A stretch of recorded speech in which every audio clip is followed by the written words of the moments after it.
What's the deal, YouTube? What is the deal, YouTube? And welcome back to the channel. Welcome back to Dolphin Fan Voices, and this is episode number 2. Today we have we have a 4-man panel this time. I think we had a 3-man panel last time. So we're gonna kick this thing off and start off with the intros while I do a little background work. Whoever wants to jump in and go ahead and introduce yourself, feel free to go ahead and jump in and introduce yourself. All right, hey, I'll jump in then. My name is John Clifton, guys. Big Miami Dolphins fan. A little bit about me.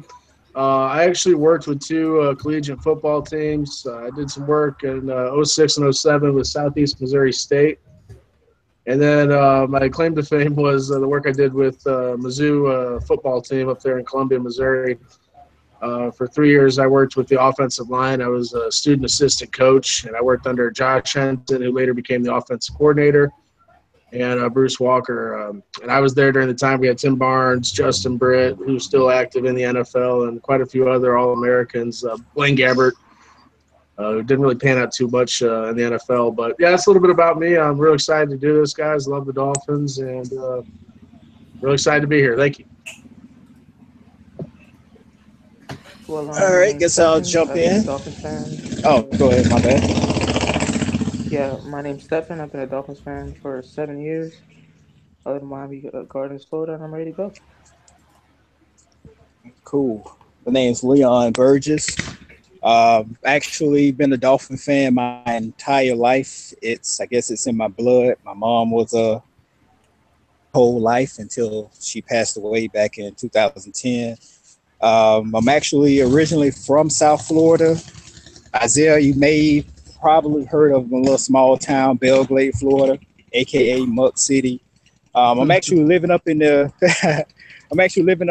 in Georgia now. I'm actually out in Gwinnett County, so I know you live in the Atlanta area, so we're probably not too far from each other. And I've been following you for a couple of years now, man, and I'm glad that you did something for the fans to interact with you, and hope this thing blow up. Cool. Next person.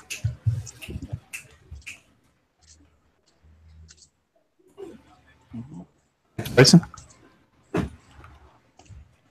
Seems like that's it. All right, and I guess I'm the last man up. Of course, my name is Isaiah. A lot of people know me as Hard Hitting Sports. I've been a Dolphin fan my entire life.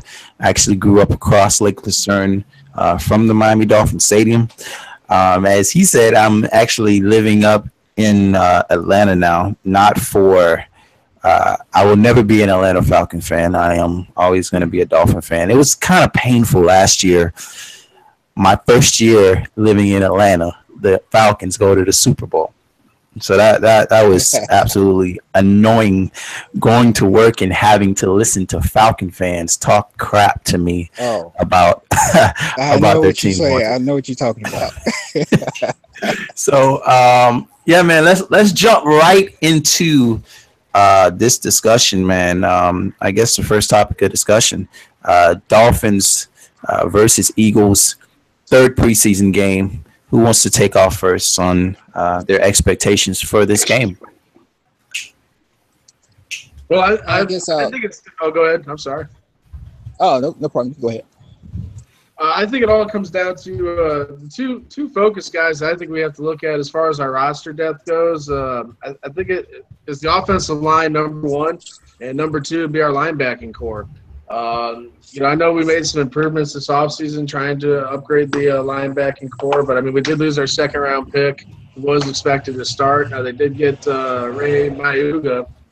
I probably butchered his last name, but they got him in there. But he's more of a run support guy, and with the NFL the way it is today, and a lot of throwing, especially with as many good tight ends as we have in the league now as ever, I think it's important that you have coverage linebackers. And so I'm interested to see how our linebackers line up against the Eagles offense with Carson Wentz. And then very intrigued to see how our offensive line will handle Jim Schwartz's wide nine and the pressure, and see if they can keep Jay Cutler upright. Absolutely. Yeah, I kind of piggybacked off of what he was saying. I'm more so want to see what our linebacker core and our secondary does, since they'll get more playing time in the third preseason game. Now, some reports that was coming out of the practices that we've had with against the Eagles, I heard we were getting shredded up that first day. Yep. They said the second day things got a little better, but they say that they were scoring at will that first day of practice against the Eagles. So hopefully that doesn't translate over to the field tomorrow night, but who knows? Like you said, long as the start is going to be out there, I would say maybe a half at best. They may get out there start of the third quarter, but I don't see them going past the third quarter tomorrow. But the linebacking core and the secondary does. Well, I just want to talk about Can you how. guys hear me? Yeah, I hear you. Well, I just wanted to talk about how Carson Wentz was performing against our defense in joint practices. Report about Omar Kelly, he was really performing well, and our defensive line wasn't getting much pressure. And it is a joint practice, and we have to see these guys in pads, which is the end goal tomorrow. We'll really see what our defense is about tomorrow because we'll play about a half and see how we hold up. Because the strengths that the Eagles have are the defensive lines and their offensive line, and I just want to see how we hold up against them. Yeah, I Right. heard a few reports that Cameron Wake actually was the only guy on defense that stood out for us. He got a couple pressures. So, yeah, I mean, we got to see how Chris Harris holds up, too. I mean, we spent a first-round draft pick on him, kind of apply that pressure from the other side. So, hopefully we'll be able to take advantage of those guys and apply some pressure on Wentz. I've heard some really good news about the offensive line. I heard that Mike Pouncey is probably going to play in this game, along with James. So we'll get a good glimpse at what the offensive line is going to look like intact to play in this third game. Of course, we'll get that first half, a look at the starters on both sides of the football. As the other individual was saying, I don't really know who was saying that. They're really solid up front. They have a premier defensive tackle on this team, so we'll get a good look at what we're going to look like in the run game. And like I've been saying the entire preseason, man, I don't care what the score is. I want to look decent, but I want to walk out of this preseason game without injuries. The injury bug has decimated my predictions and this football team. So I'm really hoping to just walk out of this thing with no injuries and of course to look solid, but definitely no injuries.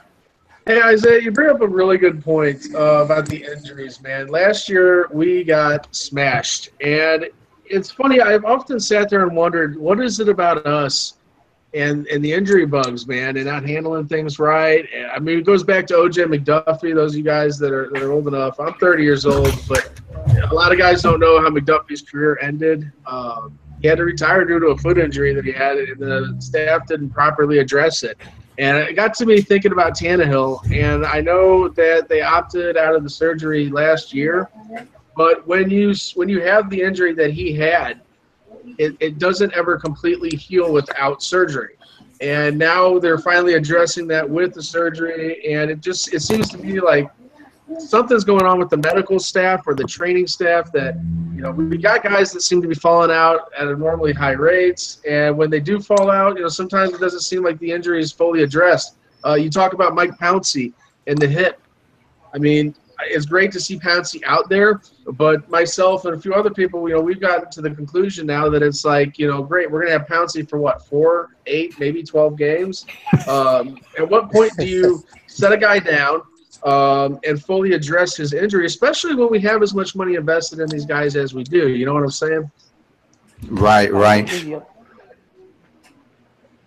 I think in the upcoming draft, we really need to draft another center. Like in the first 3 rounds, we're gonna have to draft another center because whenever Mike Pouncey goes out, our running game, it's our running game just goes into shambles.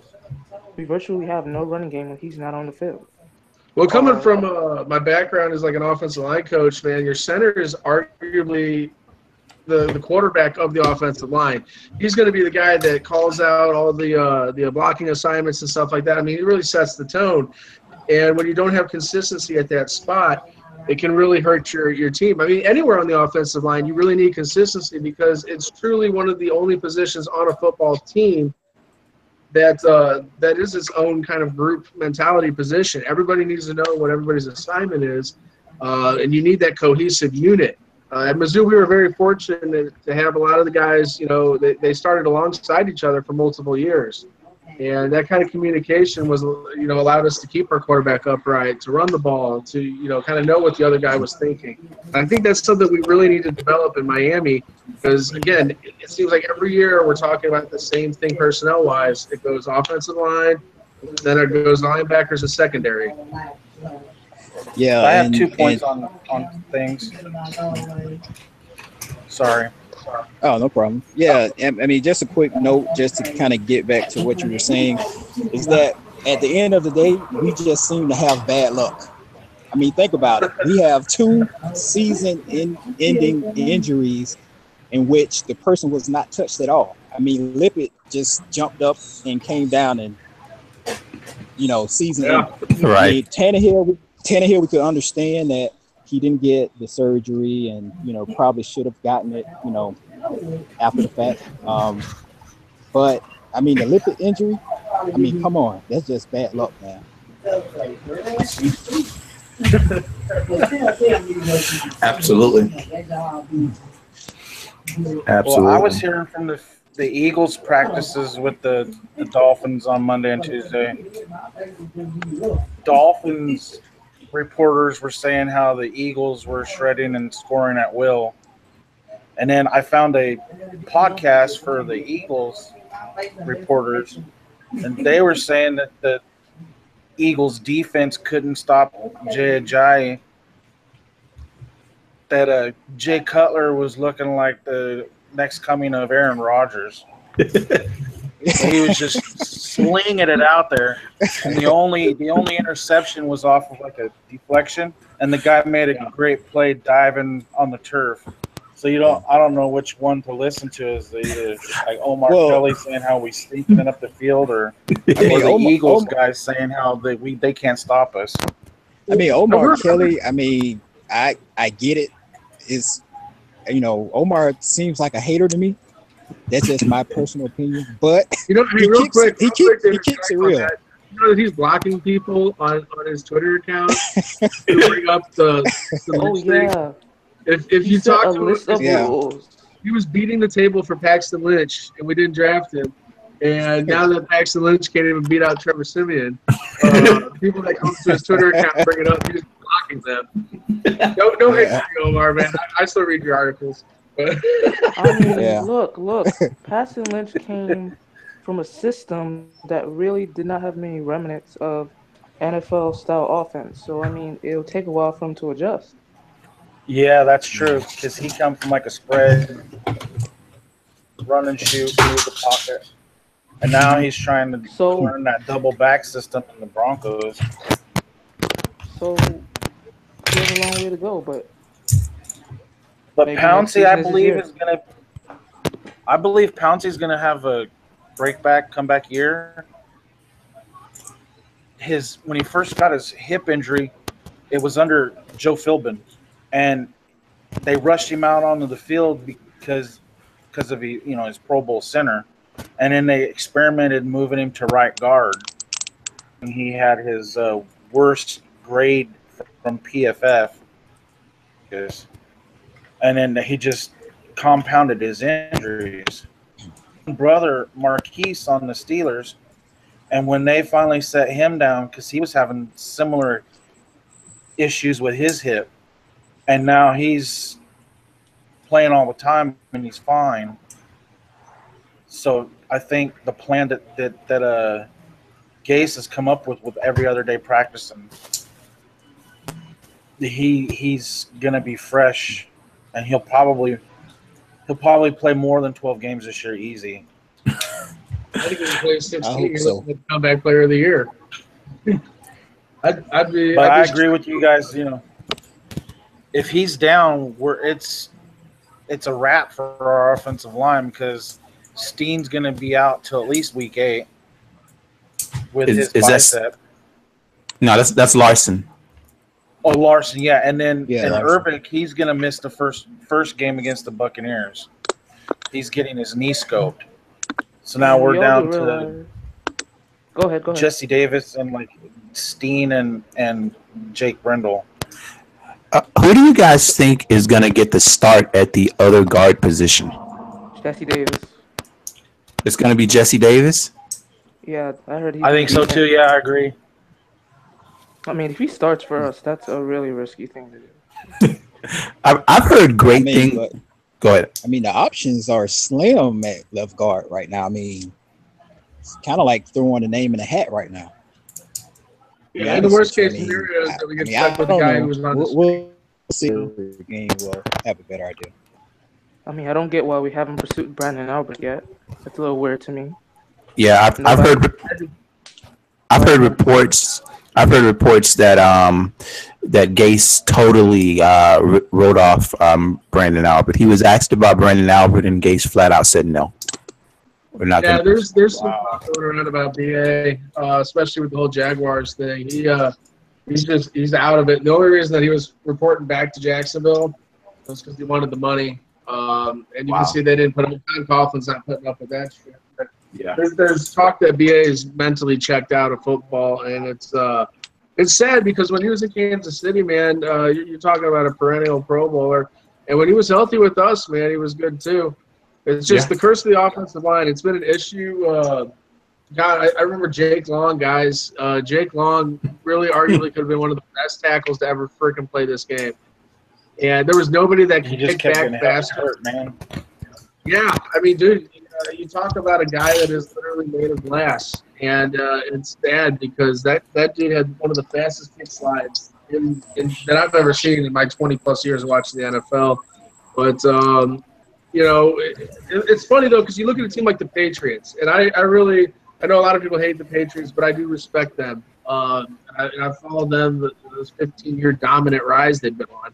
But they always seem to be able to plug guys in that we've never heard about that are solid and formidable. And I don't know if it's the coaching with Dante over there handling the offensive line duties, or if it's just their ability to find, talent that can fit their system. But our offensive line, guys, this team doesn't go anywhere without at least, a C plus B plus grade of offensive line play. Well, what hurts the Dolphins on that kind of thing is we keep changing the systems. That's why Gase is so hard and adamant about the continuity.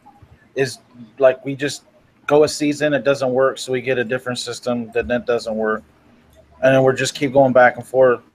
Whereas the Patriots, and I hate those guys, but you have to respect their system.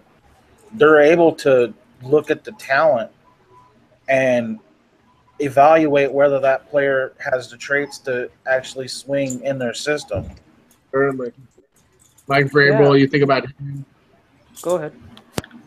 Vrabel, when I think of the Patriots plug and play, you look at a guy like Vrabel who started off as a special teams guy on the Steelers and, ends his career as a three-time Super Bowl champion. Their ability to find these guys, plug them in. When I was at SEMO, there was a guy who graduated a year before us that ended up playing with the Patriots. He actually ran a kickback. I'm blanking on his name right now, but again, they find from a Division II school this guy who can plug in the line and play. Start 16 games for him. So I got to kind of tip my hat to Tannenbaum. I don't think he and Greer have done a bad job. I think they've actually done a pretty good job of getting us talent on the field. I think that's why our offense will have different fortunes this year. But again, we have to address those non-skill positions like offensive line and make sure that they're performing at their highest level. Absolutely. So with that being said, which unit of the Dolphins do you consider to be the most improved unit on the team? Defensive line. Defensive line. Yeah, defensive line. That is really going to be our. We literally went from just having Sue, from literally just only having Sue to having Devon Godchow, and Vincent Taylor, and having those two guys on is Jordan Phillips. He hasn't actually had a bad camp. It's just that He's been it's just average. having just so much better. He's just leaping every practice. He's literally just like improving. I saw an interview with Gase the other day, and he was talking about how much Godchild is just outperforming Phillips. And I actually posted that link on my Facebook page. And this guy was supposed to be a third round draft pick. And the reason why he dropped to us in the fifth round was because of some sort of domestic violence situation that he had. In that case, ended up getting dismissed, but it still ended up dropping him. So we ended up with another one of those guys that dropped because of a character issue. And now he's going to be a huge part of this team. You're talking about a guy who was a fifth round draft pick, and we seem to have very, very good luck in the fifth round. There's a lot of starters on this team right now that have come out of those later rounds in the draft, and that just goes back to the scouting department and these guys going out and just making the right picks. Man, that was absolutely fantastic. I have to agree. But I was just going to say, go ahead. Isaac, I see Go ahead, coming sorry. on. it was a really cool thing that you mentioned our fifth round picks, Isaiah. Because you look at like Rashad Jones was a fifth rounder. Zach Thomas, man, you go back in history, probably our best fifth round pick. But yeah, we've really done a great job in that fifth round, man. It's funny. It seems as if we get more production out of our later round picks than a lot of our earlier round picks. Especially that second round. Yeah, you have to the fifth round. You have to also add Jay Ajayi. In the same year, we got Jay Ajayi, Bobby McCain, and we cut Cedric Thompson too soon. He was also good when he went to the Vikings. I mean, That was guys, all maybe, 1 year in the fifth round. Yeah. That's why But there we was have two issues with Godchow coming out: that domestic violence, and he also the LSU changed from a 34, Mm-hmm. and his responsibility was similar to what Sue does: absorb double teams to let Arden Key get off the edge to sack the quarterback. Two issues going for him. He went from having a big production to small production. So the scouts were like, well, maybe he's not as good as he is. But what he was actually doing was, and as a team guy, and sacrificed his own stats. And he was absorbing the double team so Arden Key can do his job. And it worked. Like Von Miller. It worked out beautifully for him now, because now he's on a team where Sue is going to take most of those double teams, and he's going to get a chance to do a lot of work. So it worked out for him, and it definitely worked out for us. He's savage in that Baltimore game, dude. My God. Absolutely. Let's not forget about William Hayes. What was that? William Hayes. Let's not forget about William Hayes. Yeah.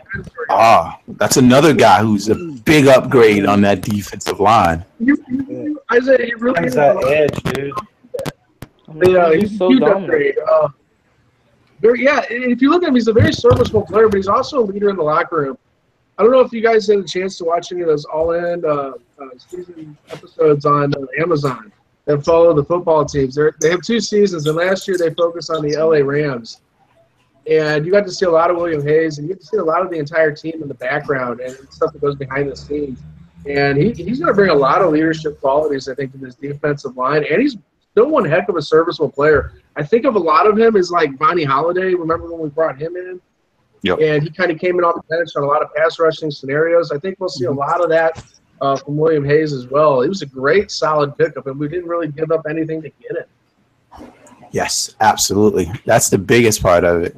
And he doesn't have a monster contract,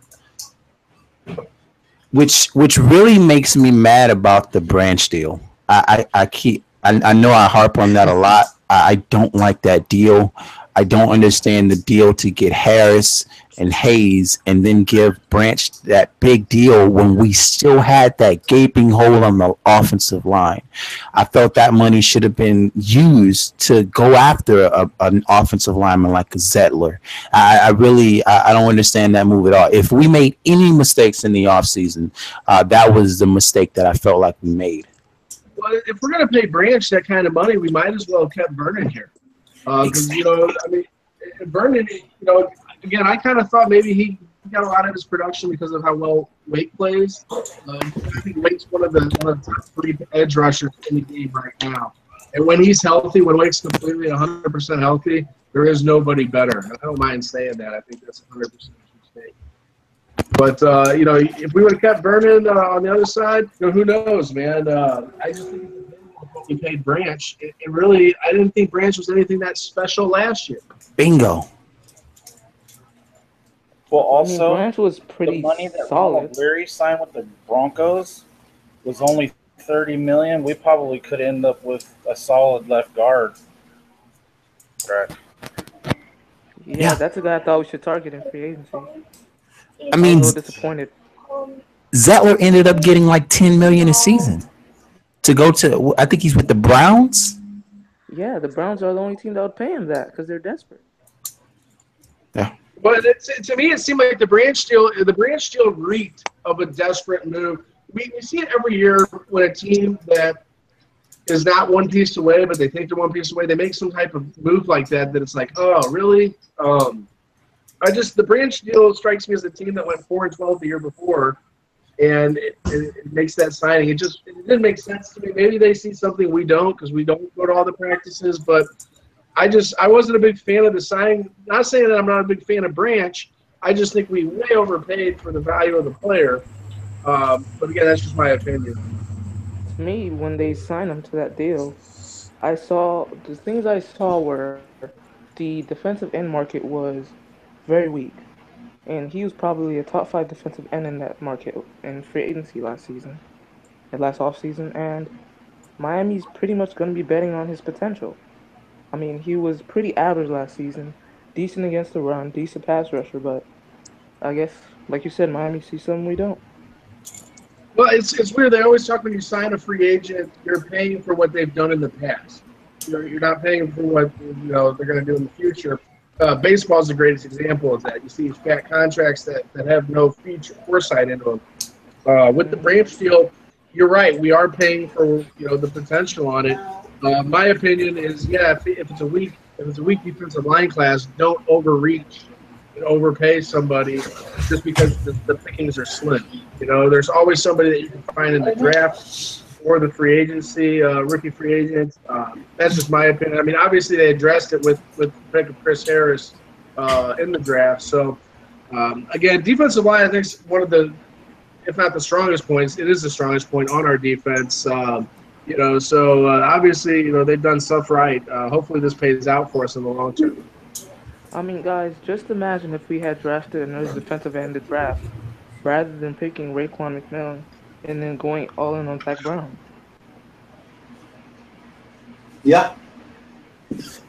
Then the linebackers would have been absolutely shored up at that point.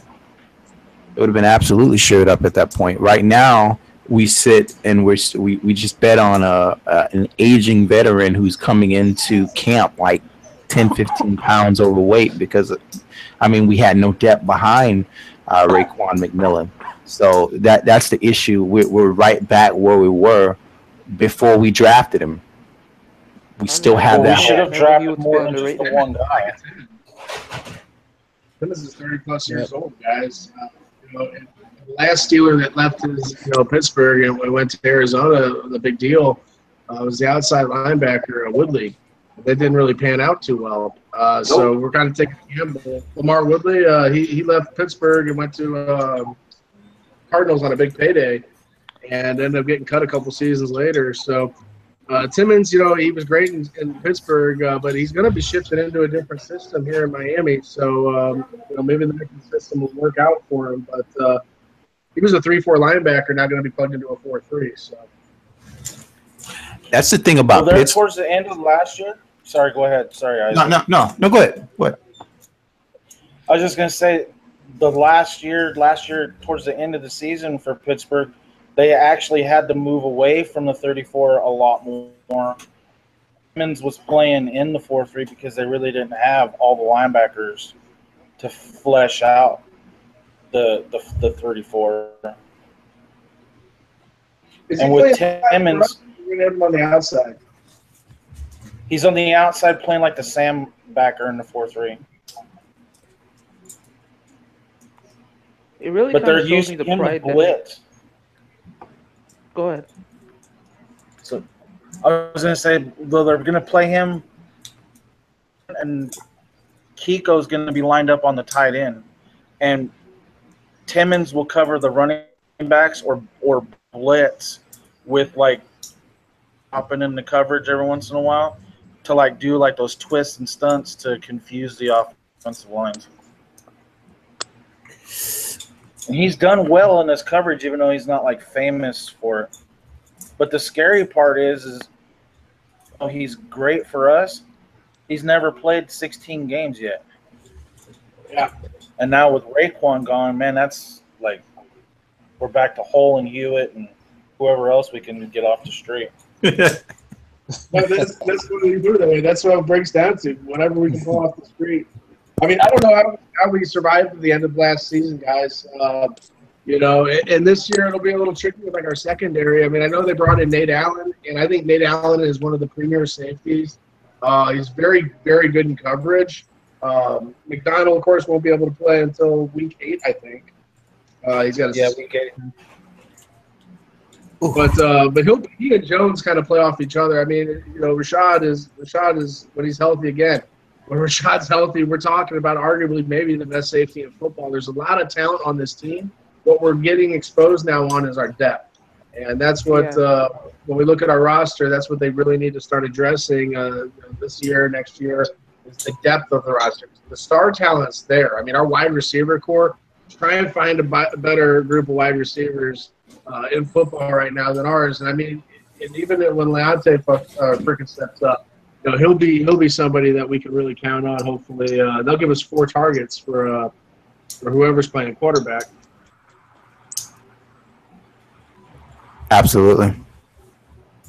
I mean, the 3 wide receivers we have right now, I will take those 3 wide receivers, especially if Devontae Parker goes ahead and have the season that I expected him to have with Tannehill. I hope he doesn't take a step back because he has Cutler out there throwing it to him, and they don't necessarily have the same chemistry as he's had the last 2-3 years with Ryan Tannehill. I hope he goes ahead and he takes that next step and becomes that AJ Green, which a lot of people saw him being coming out of college. I hope he's ready to take that step and become that dominant receiver that we needed at number 1, and allows makes teams just have to pick their poison. How are you gonna cover all of these guys, whether it's Kenny with that speed, Landry in space, Thomas stays healthy, Parker, it'll be a real problem on offense if Parker is able to take that leap. What do you guys think? Well, right now, lead into that. I'm sorry. Parker has like 10 more targets versus the other guys from Cutler. So far, the first guy Cutler got comfortable with was Parker. Well, do you remember what he said in the interview the other day? Yeah. He's a fast Alshon Jeffrey, yeah. Yeah, I was going to say that it kind of seems like Cutler and Parker actually developed chemistry before some of the other guys. And I was actually in a Facebook group with some other guys a couple of days ago after that Baltimore game. And my question was, do you feel like that Jarvis Landry's production is actually going to go down this year because of the relationship or the chemistry that it seems that Cutler has built with Devontae at this point? Now, I'm pretty sure tomorrow we'll see a little more to kind of see if he's going to spread the ball around. But that Baltimore game, although it was a small dosage, but it seems like he was targeting Parker more than anybody else. I think it's because of the way they play. If you look at if you look at Tannehill, guys, where Tannehill's the most effective, I've always felt is the quick passing game. The short game, and he always looked at Landry as kind of like that third option, if you would, because they'd run a drag route or short routes with Landry. I think with Cutler, we're going to start seeing a lot more big ball and those deeper throws. And look, I love Juice. I think he is one of the best slot receivers in football. But when it comes to playing like a true number one, one of the guys at X or Y, I think you're going to see different production out of him than you normally would have in that slot. So, I think you got Kenny Stills on one side, you got Parker on the other side. I think they're really going to stretch the field, and hopefully it'll leave Landry with some openings down low so that he can get out in space, like you mentioned. Well, I was encouraged by Tuesday's against the Eagles. Cutler just really lit it up. I'm not afraid that Landry's going to get less production with way more targets in the end zone. So his touchdowns might be double digit. He hit Kenny Stills for a 40-yard bomb without breaking stride, and he hit Landry and Parker for 25-plus gains. And he also got both Fasano and Julius Thomas active in there too. And then on a goal line, he threw a pass to Kenyon Drake, and Drake did his impression of Jarvis and Odell with his one-handed grab over the shoulder in the end zone. That's the guy that I really hope takes the leap. Another guy who I think just gives us an added dimension that we didn't have last year is Julius Thomas. I mean, if he gives us the production that he gave that Denver Bronco team, if he gives us, not I don't want to say half, but if he comes out and he gives us what he was giving that Bronco team, he takes us to another level as well, along with Parker. I don't quite think so because we have a lot of wide receiver talent on the outside. I think they picked up Fasano to help with the blocking because the knock on Thomas when he went to Jacksonville was that he can't block. He doesn't like to block. He's not a very physical blocker. So by adding Fasano, who I think Pro Football Focus had him as the top 5, he's in the top 5 tight ends as far as run game goes. I think it'll be good to have him to help balance out Thomas's weaknesses. Thomas could have a very big year with us. Again, it's another example of Gates bringing in somebody that's got familiarity with and knows how to get the best out of. I think that's something that people sell Gates short on. Is again with his relationship with Cutler. Cutler had his best statistical season with Adam Gase as his offensive coordinator. So hopefully they can rekindle that's that. The first thing I noticed. Sorry. No, you're fine. You're fine.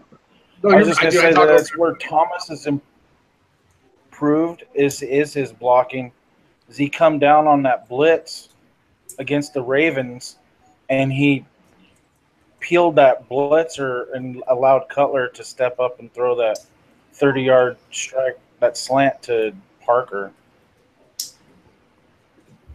It's his blocking. Gase was said it in an interview on Monday, is that Thomas is vastly better in the run game than he was when he was with him in Denver.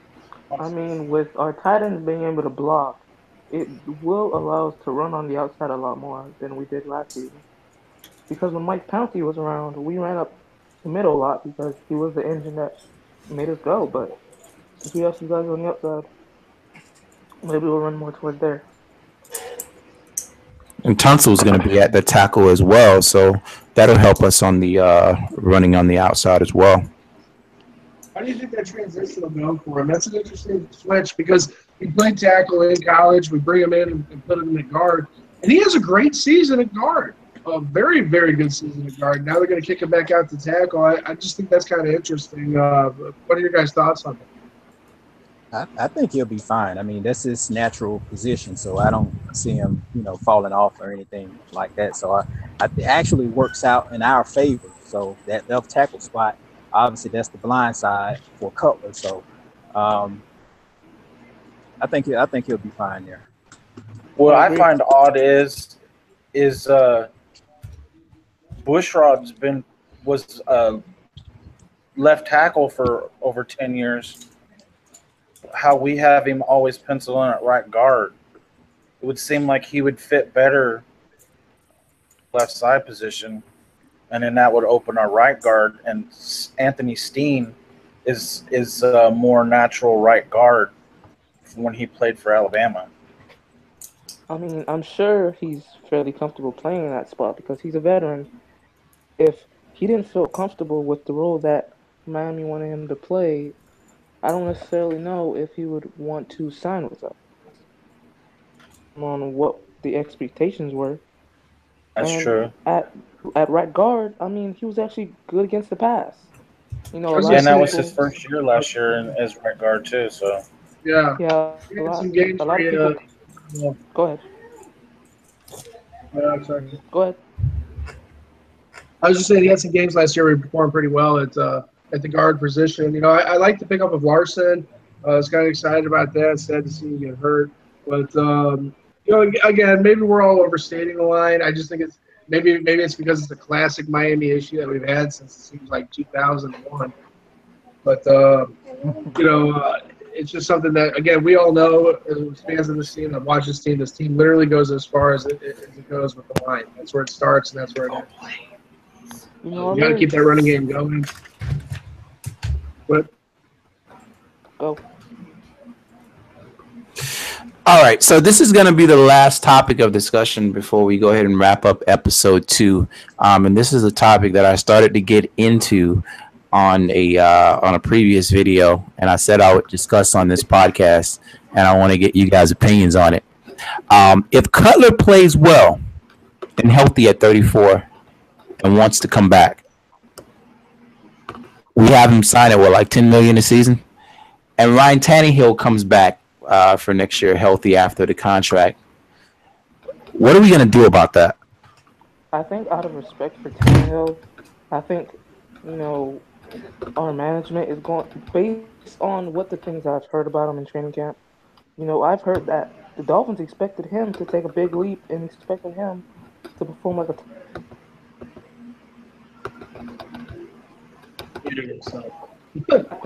potential let him compete for the job. But if Jay Cutler wins the job, Miami can just trade him. I'm sure somebody be willing to take him on because at the very least, Ryan Tannehill was a decent franchise quarterback. Now, that's a good. Go now ahead. you have to remember that Ryan Tannehill's cap number is going to be up around $20 million or something like that, and he's been missing. 17.9, yeah. Yeah, right. And he's missed an entire season plus the last three games of last season. Then let's say Jay Cutler comes in here and just for conversation's sake, he goes out there and has a 29-12 season. I think the answer answer is there.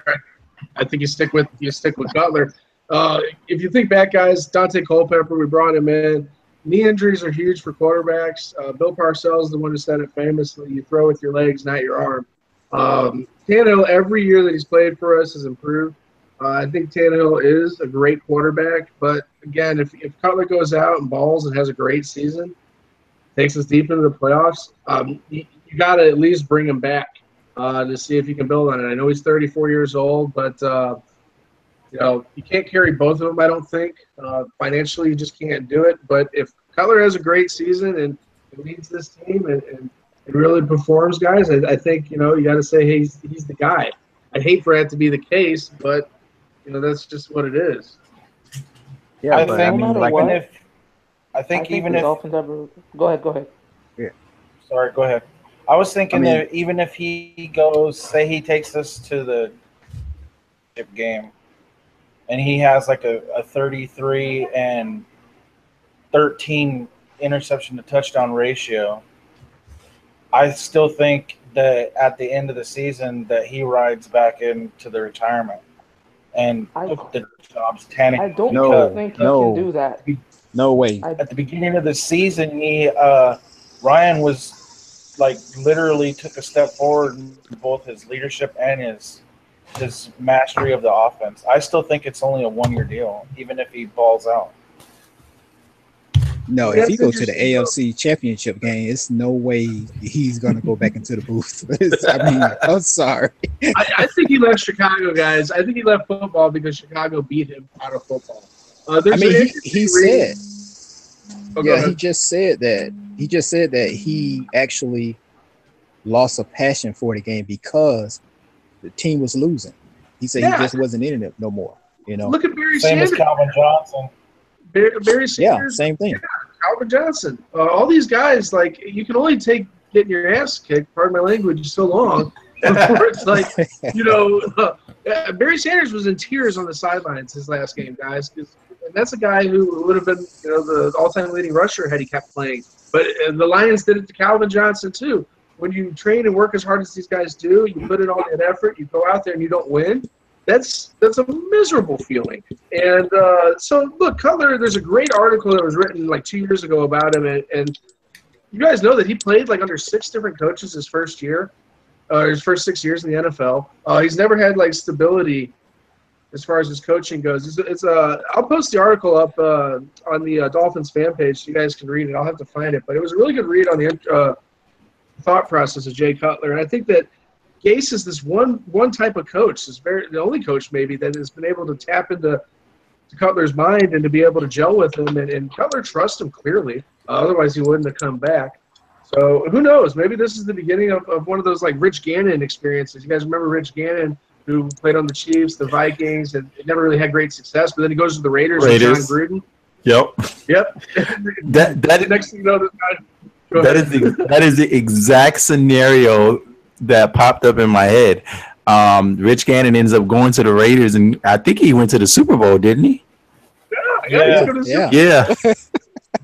So, guys, I mean, again, look, if you would have talked to me about Cutler a year ago, I would have been like, I don't know. He's an average guy at best. But something with him and Gase, they gel. And that's why when this whole Kaepernick thing was being brought up and everybody was dogging Miami outside Kaepernick, it's like, look, you got to trust your coach. The coach got the most out of this guy that nobody else seen, even Mike Shanahan and all the other greats that has been up there around him. It hasn't worked, but with Gase, it has. So in Gase, I trust, and we'll see how this pans out.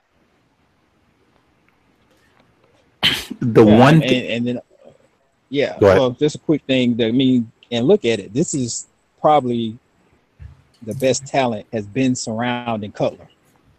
Oh yeah, his entire career. So I mean, I don't know about that. I mean, look at. I don't quite think so. I don't know. I mean, I don't think it's a different team. He had Alshon Jeffrey, Brandon Marshall, Martellus Bennett, a great second tight end, Zach Miller, and a good offensive line along with Matt Forte. What? I mean, but that team probably didn't play all together a full season at no point in time. Because somebody was always out.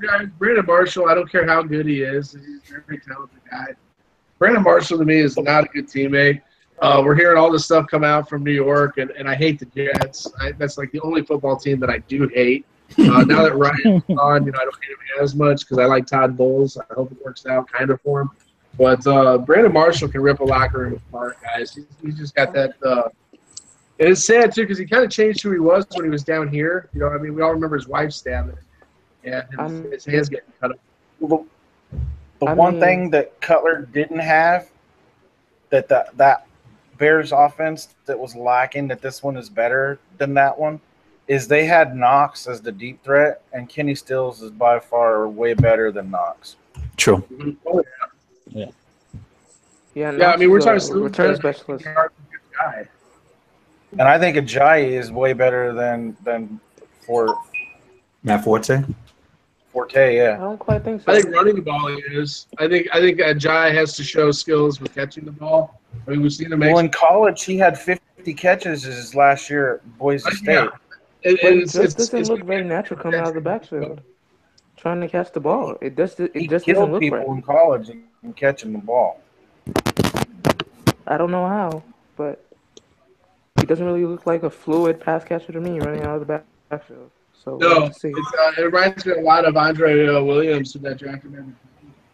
You're welcome now, and they have their own check. We always say this. I still can't help the feeling that Cutler is only going to be here 1 year.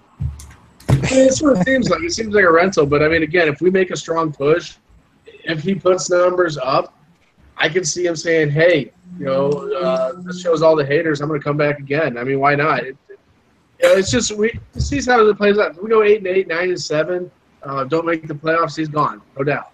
Right. If we go to the playoffs, maybe win a wild card game, I still think he's gone. But if this team gets to the AFC Championship, that's a big if. But if we can get to an AFC Championship, there's no way in heck he's not coming back the next year. That also sets us up to go ahead and draft a quarterback for the future. That puts us in. You have to. I think it all depends on how. If we do make it to the end of the AFC Championship, I think it really all depends how we get there. I think it depends on Gacy's play. Who cares? Who If cares how we get there? I know. We have to But draft in a terms of quarterback him to keeping develop. the job, in terms of him keeping the job for the future, I think it kind of depends on how we get there and how he performs. So basically, I want him to have a Peyton Manning type season to depend on the defense to get there. Well, another thing you have to consider is Cutler is 34 now, so next season he'll be 35. Right. Yeah. Do you honestly think he's going to get another 2 or 3 years out of that? Still not bad. I mean, when we look at quarterback drop off, you're looking at like 37 to 40. That's when I expect them to have their noodle on him. But but he did have labrum surgery last year too. So at the end of the year. But I think that was the same surgery that Drew Brees had, though. And again, the Dolphins doctors, when they analyzed Drew Brees and they analyzed Culpepper's knee, they just went with the thought that, hey, quarterback throws with his arm. Let's take the guy with the leg injury. And from day one, Culpepper showed up. He did not look good throwing the ball. And that crushed me as a Dolphins fan, guys, because I literally spent the entire summer beating the drum about how it was going to be. I got my roll on, all that stuff.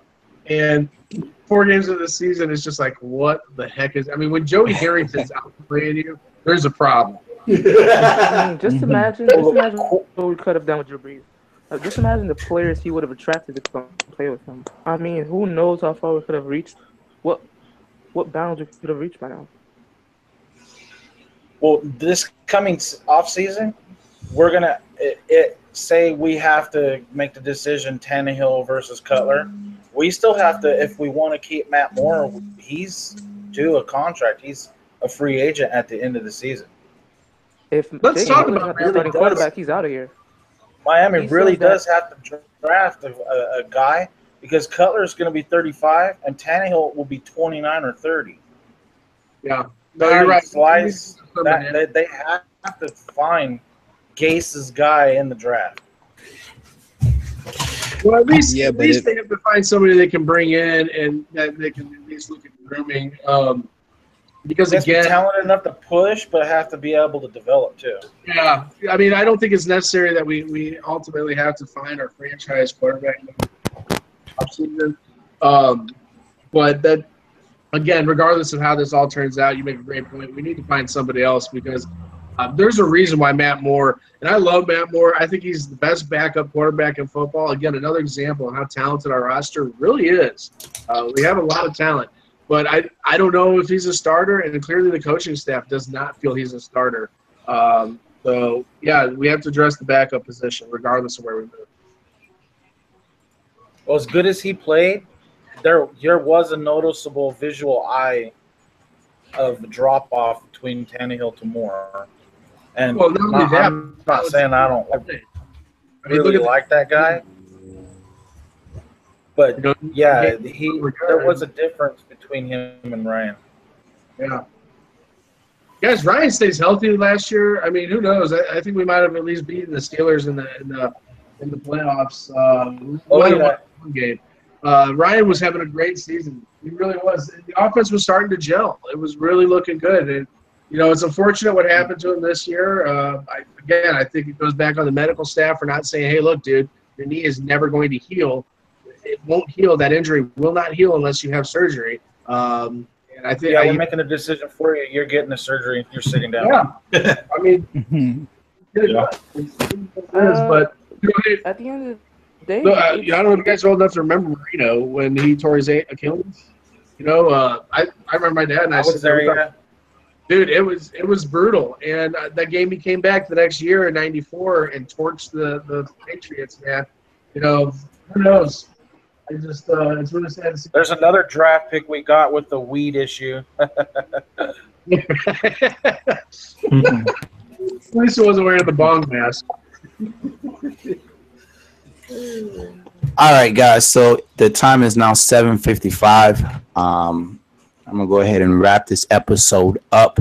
Our next episode, we play for the last game. We play the Minnesota Vikings, which will be on August the 31st. So I guess we can have another episode on the 30th of August, just to kind of preview that Dolphin versus Viking game. Now, if you guys didn't know, every single game of this preseason I've been broadcasting live on my Facebook page. So if you have an issue with watching the game, you want to watch the game with us, you can swing by the Facebook page and check it out. I will also be placing those every single game of this season up on the website, so that you guys can go and check that out as well. Anybody with any final words? Game. Thanks for that, dude. I would just have to say that we were good. We would have been 11-5 had Kenny Stills not dropped that wide open pass in Seattle. I'll never forget that. I'll never forget that. Oh God! Literally, Yeah, I was watching the game. I jumped out of my seat as soon as I saw him wide open all by himself. I jumped out of my seat. The second I saw him drop that ball, I dropped to the ground. I was in shock. I couldn't believe it. Yeah. I couldn't believe it. Yeah, that was just a classic case of being too wide open. Yeah. He couldn't believe it.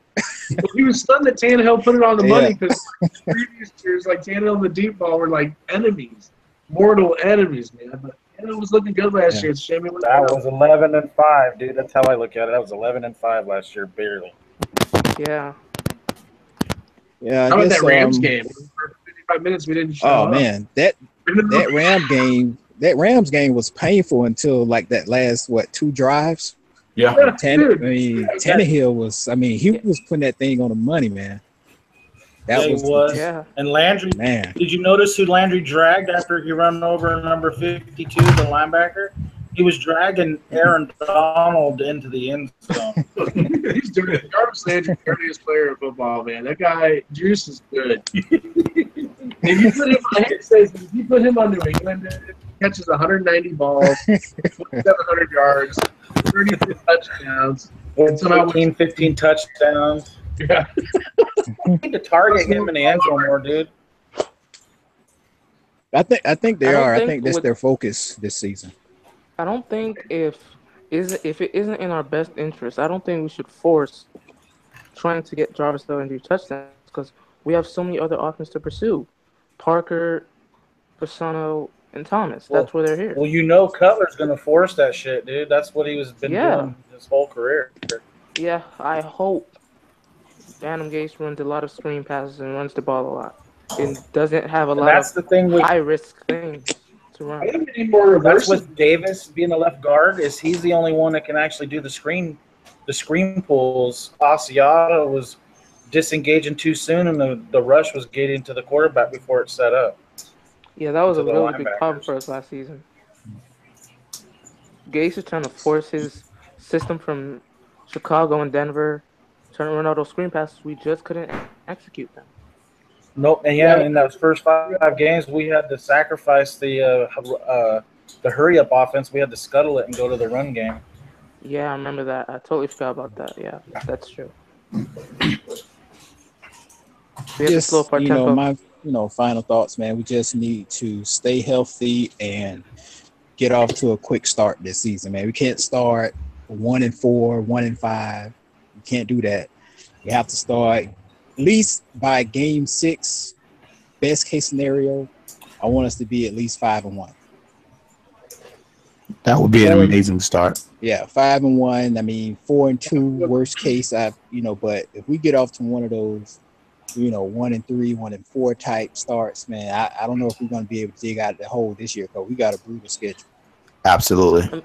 Our defense is just really going to have to be respectable every single game next year. Well, you look at Tampa, man. Again, I don't think Tampa's as great as they think they are, or a lot of people do, but Tampa's a good team. And they've got weapons, and our linebackers are going to have to be able to sit there and be able to fucking or freaking sorry spy on Jameis Winston, make sure that we're able to contain him. It's going to be an interesting season, guys. Definitely going to be interesting. But let's get through this game tomorrow and stay healthy, and hopefully we'll see some bright stars. Yeah, I'm excited too, Yep. guys. All right, guys. Thank everybody for tuning in. We will be back. Make sure that you tune in on August the 30th at 7 o'clock. We're going to try to keep this thing very consistent, prompt, and on time so you guys know exactly what's going on. Thank you, everybody, for tuning into the podcast. Also, by the way, this podcast will be uploaded to SoundCloud, and I'm trying to work on getting it uploaded to iTunes as we continue to grow, folks. So, thank everybody for tuning in. We will talk to you guys next time. Peace. All right, later, guys. Peace.